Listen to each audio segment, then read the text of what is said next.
A lot of people want to know where to hang cameras, when to hang cameras, how to hang cameras. You know, there's a lot of mystery around the usage of cameras.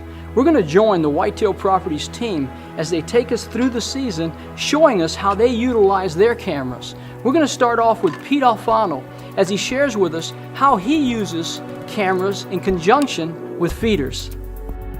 I run a lot of cameras early season, and I'll tell you when I start.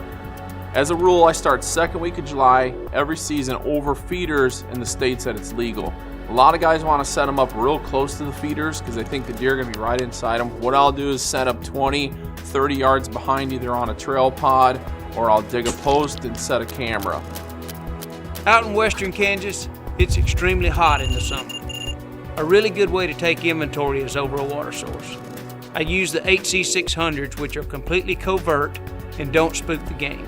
I look for water tanks or ponds and generally use camera stands or fence posts on the edge of these to hang my cameras. I put them on the rapid fire settings with 3 pictures per motion so I can get plenty of shots of the deer.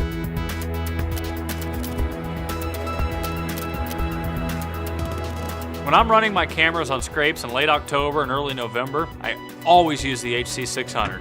I've learned throughout the years that these cameras do not alarm or spook bucks because they have no infrared or flash and they are completely covert. The 2 scenarios I typically use are perennial and mock scrapes with artificial attractants, which keeps them there longer and allows me to get multiple angles of my deer to help score and age my bucks.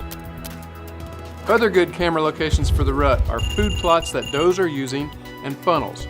I generally use HC500s in these locations. In the food plots, I'll set my cameras on the time-lapse mode.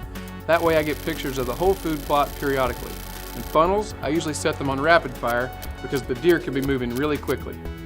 Later in the season, I like to switch to time-lapse mode. During the rut, a lot of the country I hunt, does are still going to come in there, but what I'm able to do now is get pictures of those mature animals that are following the does or might just be cruising through. It gives me even more distance to pull in later and see what's actually in that feeder.